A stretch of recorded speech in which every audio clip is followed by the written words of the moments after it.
Assalamualaikum warahmatullahi wabarakatuh. Perkenalkan, nama saya Aimiranti Utami dari kelas 1A Program Studi Pendidikan Guru Sekolah Dasar Universitas Muhammadiyah Kota Tasikmalaya.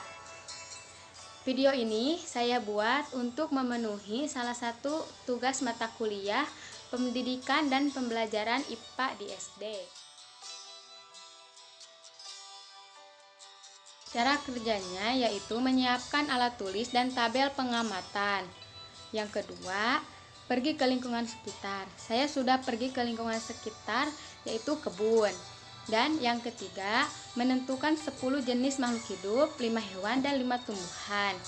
Yang keempat, mencatat ke-10 makhluk hidup tersebut ke dalam tabel pengamatan. Seperti ini.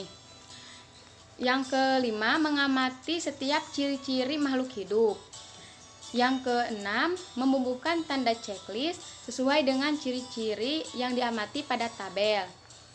Seperti ini. Baik, kita lanjut kepada ciri-ciri makhluk hidup. Yang pertama, bergerak dan bereaksi terhadap rangsang. Yang kedua, bernafas. Yang ketiga, perlu makan. Yang keempat, tumbuh. Dan yang kelima, berkembang. Di sini yang sudah saya amati dan sudah saya catat pada tabel. Yang pertama, saya mengamati 5 hewan, yaitu kucing. Ciri-ciri pada kucing: yang pertama, bergerak dan bereaksi terhadap rangsang. Yang kedua, bernafas. Kucing bernafas dengan paru-paru. Yang ketiga, perlu makan. Yang keempat, tumbuh. Yang kelima, berkembang. Perkembangbiakan kucing yaitu dengan cara melahirkan. Yang kedua, ayam. Ciri-ciri pada ayam: yang pertama, bergerak dan bereaksi terhadap rangsang. Yang kedua, bernafas. Ayam bernafas dengan paru-paru. Yang ketiga, perlu makan. Yang keempat, tumbuh. Dan yang kelima, berkembang. Perkembangbiakan ayam yaitu dengan cara bertelur. Yang ketiga, yaitu ikan hias. Ciri-ciri pada ikan hias: yang pertama, bergerak dan bereaksi terhadap rangsang. Yang kedua, bernafas. Ikan bernafas dengan insang. Yang ketiga, perlu makan. Yang keempat, tumbuh. Dan yang kelima, berkembang. Perkembangbiakan ikan yaitu dengan cara bertelur. Yang keempat, burung. Ciri pada burung: yang pertama, bergerak dan bereaksi terhadap rangsang. Yang kedua, bernafas.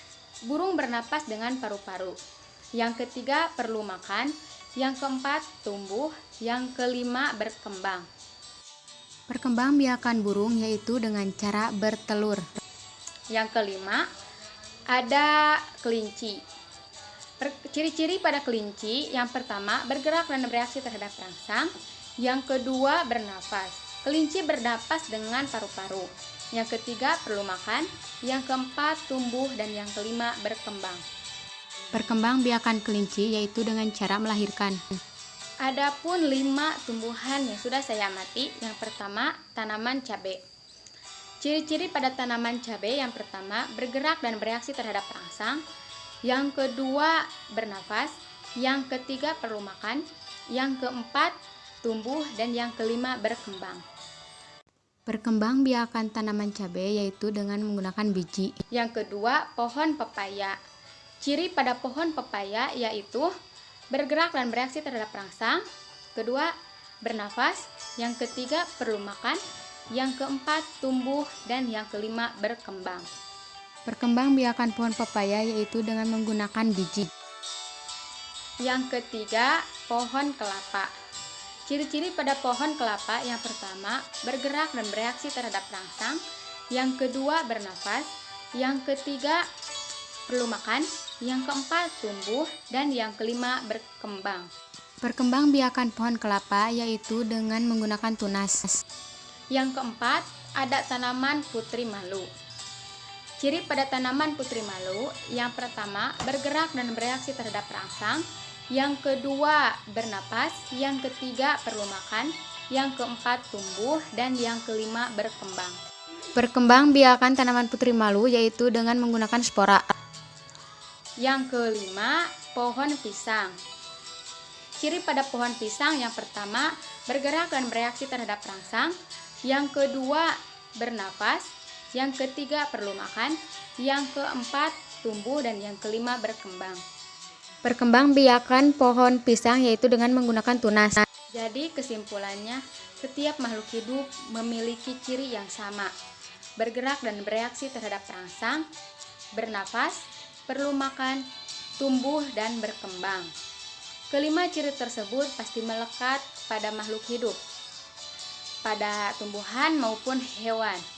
Meskipun ada perubahan pada proses perkembangbiakan, bergerak, maupun pernapasan. Terima kasih atas perhatiannya. Semoga bermanfaat. Mohon maaf bila banyak kesalahan. Wassalamualaikum warahmatullahi wabarakatuh.